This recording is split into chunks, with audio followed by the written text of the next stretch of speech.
Welcome back, everybody. Today, I'm going to teach you how to save your website on Weebly. Whether you've been making design changes or updating content, knowing how to properly save your work ensures nothing gets lost. Let's walk through this process step by step. First, open your browser and navigate to Weebly.com. Once you're there, log into your Weebly account using your credentials. After logging in, you'll land on your Weebly homepage where you can manage all your sites and settings. Now direct your attention to the left side menu.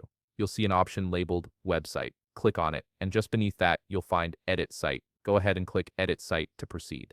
This takes you to a view where you can see all the websites you've created or are managing under your account. From here, choose the specific website you want to edit and save. Once you've selected it, look over to the right side of the screen where you'll see an Edit button. Click that button to open your site in the editor. Once you're inside the editor, focus on the top menu bar. Here, you'll need to locate and click on Theme. This section allows you to customize the design and layout of your website. It's where all the visual elements and structure are controlled. Next, look toward the lower left corner of the screen. You'll see an option that says Edit HTML CSS. Click on that. This opens up the code editor where you can make deeper customizations to your site's design and functionality. Even if you're not editing code, this is where the save function lives. Now turn your attention to the upper right corner of the screen. You'll notice a Save button. Click on it to save all the changes you've made to your website. This ensures that everything you've worked on is stored and won't be lost. If you want to export your website for backup or migration purposes, you can do that too.